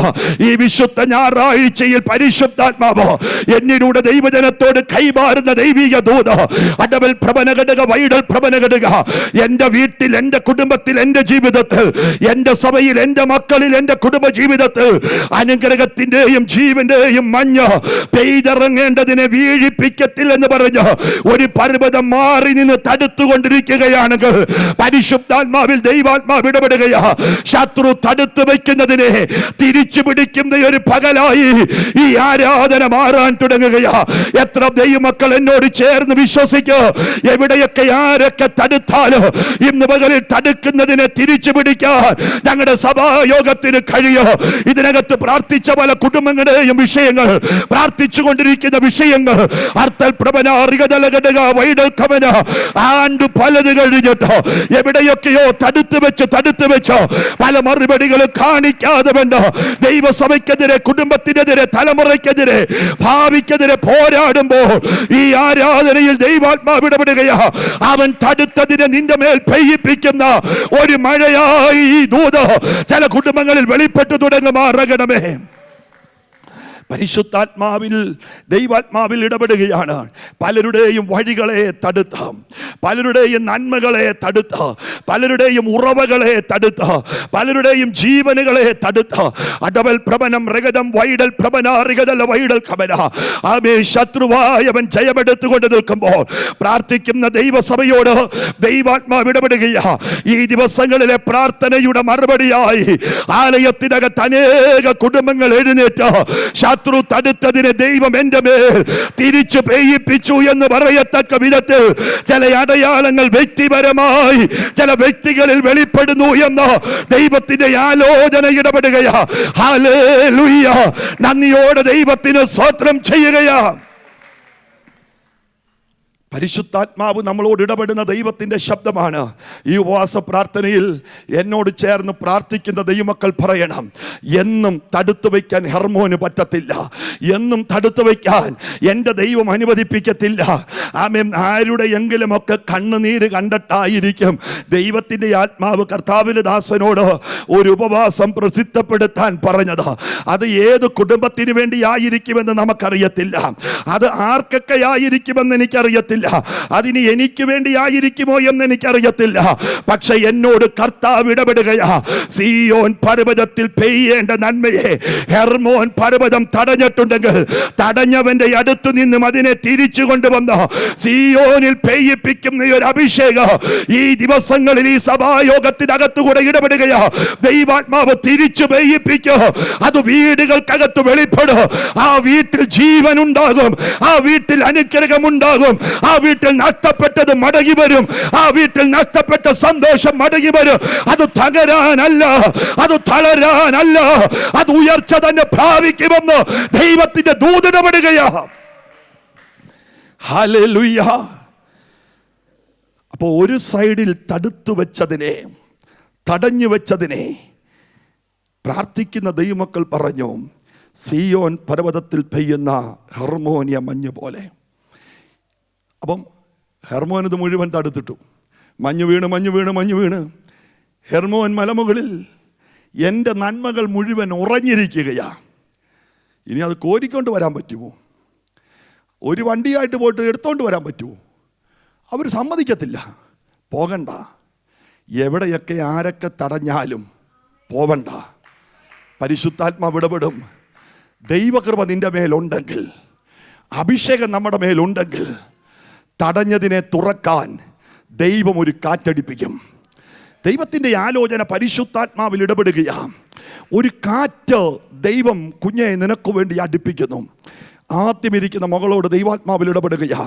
ഞാൻ പ്രസംഗിച്ചു കൊണ്ടിരിക്കുമ്പോൾ ദൈവത്തിൻ്റെ ആലോചനയായിട്ട് ഇടപെടുകയാ. ദൈവം നിനക്ക് വേണ്ടി ഒരു കാറ്റിനെ അടുപ്പിക്കുകയാ. ആ കാറ്റ് നിന്റെ അടുക്കൽ വന്ന് നിനക്കു വേണ്ടി ശത്രു തടയുന്നതിനെ വെട്ടി മാറ്റിയിട്ട് പരിശുദ്ധാത്മാവിനാൽ ഒരത്ഭുതത്തിൻ്റെ വഴിയെ നിനക്കു വേണ്ടി മാത്രം ഞാൻ തുറക്കുകയാ. എൻ്റെ ജനത്തിനു വേണ്ടി മാത്രം ഞാൻ ഒരത്ഭുതത്തിൻ്റെ വഴി തുറന്നതുപോലെ വടി നീട്ടിയത് മോശയാണെങ്കിൽ വടിയുടെ മേൽ പ്രവർത്തിച്ച ദൈവശക്തി പറയുന്നത് ഞാനാണെങ്കിലും ഈ വാക്കിൽ വ്യാപരിക്കുന്ന ദൈവശക്തി ആർക്കും അടയ്ക്കാൻ കഴിയാത്തത്, കണ്ടിട്ടില്ലാത്തതും അനുഗ്രഹത്തിൻ്റെതുമായ ഒരത്ഭുതത്തിൻ്റെ വഴി അതിവേഗം വെളിപ്പെട്ട് കഴിഞ്ഞു എന്ന് പരിശുദ്ധാത്മാവ് ദൂത് പറയുകയാ. സഭ ഒരുമിച്ച് പ്രാർത്ഥിക്കുക. ഈ ദിവസങ്ങളിൽ ചിലതിൻ്റെ നിന്റെ മേൽ പരിശുദ്ധാത്മാവ് മഞ്ഞ് പെയ്യിക്കാൻ പോകുകയാ. എവിടെയൊക്കെ ആരൊക്കെ അടച്ചാൽ അടകൾ പ്രബല വൈഡമനഘടക ഭാവിക്ക് വിരോധമായി, ദൈവപ്രവൃത്തിക്ക് വിരോധമായി, ദൈവമഹത്വത്തിന് വിരോധമായി പലതിനെയും പിടിച്ചിടുന്ന ഹെർമോനെ, ഈ ആരാധനയുടെ പ്രത്യേകത നീ തടുത്തിട്ടതിനെ തിരിച്ചു പിടിക്കാൻ ദൈവമെന്നെ ഉപയോഗിക്കാൻ പോകുകയാ. വാക്യം വായിച്ചെന്റെ സന്ദേശം ഇവിടെ ഞാൻ അവസാനിപ്പിക്കുന്നു. സഭാപ്രസംഗികളുടെ പുസ്തകം 1-ാം അധ്യായം 6-ാം വാക്യം, ശത്രു തടുത്തതിനെ ദൈവം തിരിച്ചു തരുന്ന ദൈവമാ. ആരൊക്കെ എവിടെയൊക്കെ അടച്ചാലും പെയ്യേണ്ട മഞ്ഞ് നിന്റെ മേൽ പെയ്യും. വിഷയം ചുറ്റി പരിപാലിക്കുക എന്നുള്ളതാണ്. ആ വിഷയത്തിലേക്ക് തന്നെ ഞാൻ പ്രവേശിച്ച് എൻ്റെ വാക്കുകൾക്ക് ഞാൻ വിരാമമിടുകയാണ്. വേഗം വായിച്ചു വന്നാട്ടെ. സഭാപ്രസംഗികളുടെ പുസ്തകം 1-ാം അധ്യായം 6-ാം വാക്യം ഒന്ന് വായിച്ചാട്ടെ. ദൈവത്തിന്റെ ആത്മാവ് ഇടപെടുകയാ.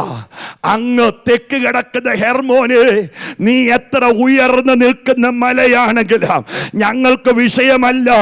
നാളിതുവരെ നീ തടുത്തിട്ടു, നാളിതുവരെ നീ പിടിച്ചിട്ടു, നിന്റെ ആരാധന പലതിനെയും ഒതുക്കിയിട്ടു, നിന്റെ ശക്തി പലതിനെയും മൂടിയിട്ടു. പക്ഷേ ഞങ്ങൾ അങ്ങോട്ട് വരികയില്ല. ഞങ്ങൾക്ക് വേണ്ടി ഞങ്ങളുടെ നാഥൻ ഇന്ന് പകലിൽ ഒരു കാറ്റായി മാറുകയാ. അടകൽ പ്രവനഘടകലാദന. ഈ ദൈവസഭയ്ക്കകത്ത് ചില കുടുംബങ്ങൾക്ക് വേണ്ടി, വ്യക്തികൾക്ക് വേണ്ടി കുഞ്ഞെ നിന്റെ കൈ എത്താത്ത ഇടത്ത് ഒരു കാറ്റായി ഒരു അഭിഷേകം മാറുകയാണെന്ന് പരിശുദ്ധാത്മാവെന്നോട് ഇടപെടുകയാ. വിശ്വസിച്ചുകൊണ്ട് ദൈവജനം ഒന്ന് ഏറ്റെടുത്ത്, എനിക്കായിട്ടൊരു കാറ്റായി എന്റെ ദൈവം മാറുകയാ. അടകൽ പ്രവനപരന്തൽ വൈഡൽ പ്രവനാറികത അർത്ഥവനേറികലകടക. നീ പോകേണ്ട, നിനക്ക് വേണ്ടി ദൈവം പോകുകയാ. നീ കോരാൻ നിൽക്കേണ്ട, നിനക്ക് വേണ്ടി ദൈവം പ്രവർത്തിക്കാൻ തുടങ്ങുകയാ.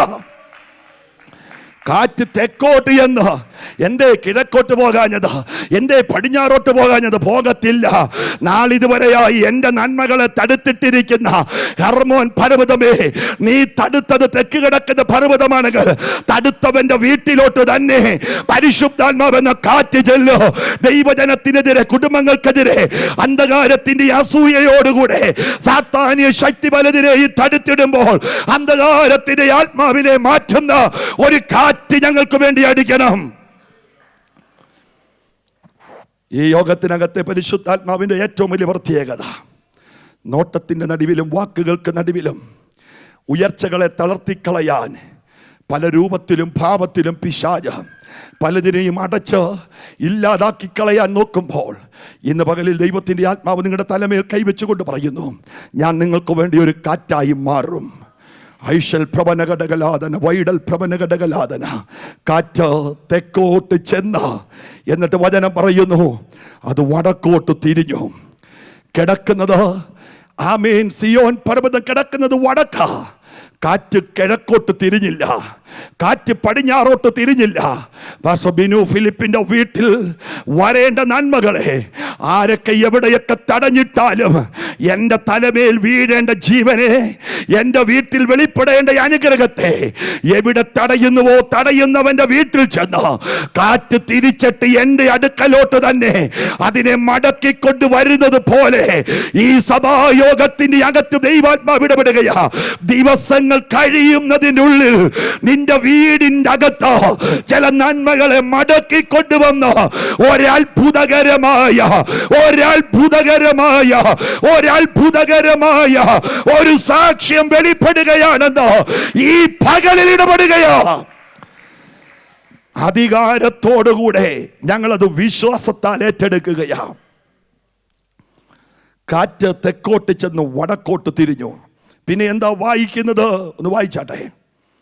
കാറ്റ് തെക്കോട്ട് എന്ന് വടക്കോട്ട് തിരിഞ്ഞ്, അങ്ങനെ കാറ്റ് ചുറ്റി ചുറ്റി തിരിഞ്ഞുകൊണ്ട് പരിവർത്തനം ചെയ്തു. ചലിക്കാതെ കിടക്കുന്ന, നിശ്ചലമായി കിടക്കുന്ന, വർഷം 5 കഴിഞ്ഞു, വർഷം 3 കഴിഞ്ഞു, വർഷം 2 കഴിഞ്ഞു, ഒരു ചലനവുമില്ല, നിശ്ചലമായി കിടക്കുകയാ. ഒരു മറുപടിയുമില്ല, ഒരു ജീവനുമില്ല, ഒരു ജീവന്റെ തുടുപ്പുമില്ല. മാസങ്ങൾ കഴിഞ്ഞു, പല മാസങ്ങളിൽ ചെന്ന് നോക്കി, മറുപടികളൊന്നുമില്ല. പക്ഷെ ഈ യോഗത്തിൻ്റെ അകത്ത് പരിശുദ്ധാത്മാവ് എന്നോട് പറയോ, വിശ്വസിക്കുന്നവർക്ക് വേണ്ടി വ്യാപരിക്കുന്ന ദൈവശക്തി, മറുപടിയില്ല മറുപടിയില്ല എന്ന് പറഞ്ഞ് ഞാനും നീയും അടച്ചവസാനിപ്പിച്ച വിഷയത്തിന്റെ മേൽ കാറ്റ് തെക്കോട്ട് ചെന്ന് അത് ചുറ്റി ചുറ്റി പരിവർത്തനം ചെയ്യാൻ തുടങ്ങുകയാ. കുഞ്ഞേ, നിന്റെ നന്മയെ ശത്രു ചുറ്റി ഒതുക്കിയതിനെ തിരിച്ചടിക്കുന്ന ഒരു ദൈവമുണ്ടെന്ന് എത്ര പേര് വിശ്വസിക്കുന്നു? ഉറഞ്ഞു കിടക്കുന്ന വിഷയം, മറുപടിയില്ലാതെ കിടക്കുന്ന വിഷയം. പക്ഷെ ഹെർമോൻ പർവ്വതത്തിൽ നിന്ന് സിയോൻ പർവ്വതത്തിൽ മഞ്ഞു പെയ്തു തുടങ്ങിയാൽ ജീവൻ വെളിപ്പെട്ടു തുടങ്ങുക, അനുഗ്രഹം വെളിപ്പെട്ടു തുടങ്ങുക. ഈ ആരാധനയിൽ അതിവിടെ ആരംഭിക്കുകയാണെന്ന് ദൈവാത്മാവ് ഇടപെടുകയാണ്. കർത്താവിന്റെ ദാസൻ പാസ്റ്റർ ബിനോജ് അവരുകളോട് ദൈവത്തിന്റെ ആത്മാവിൽ ഞാൻ ഇടപെടുകയാ. കുഞ്ഞെ, ആത്മാവിൽ പ്രാർത്ഥിക്കാം. ഇതിനകത്ത് ശത്രു ചുറ്റിയിട്ട പല വിഷയങ്ങളും, പല കുടുംബങ്ങളും, വ്യക്തികളും, പല കുഞ്ഞുങ്ങളും വല്ലാതെ സങ്കടപ്പെടുന്നതിൻ്റെ അകത്ത് ഉടവൽ പ്രവന ഘടക പലരുടെയും മുഖത്ത് നോക്കുമ്പോൾ ഒരു വിഷാദവും കാണത്തില്ല. നല്ല ജോലി, നല്ല വീട്, നല്ല കാർ എല്ലാം ഉണ്ട്. പക്ഷെ പലതിനെ ചൊല്ലി ഭാരപ്പെടുന്ന ചിലരുടെ തലമേൽ കൈവച്ചുകൊണ്ട് ഒരു കർത്തൃദാസൻ എന്ന നിലയിൽ ദൈവാത്മാവിൽ ഇടപെടുകയാ. ഈ ദിവസങ്ങളിൽ പരിശുദ്ധാത്മാവ് ചില കാറ്റുകളെ അയക്കും. ആമേൻ.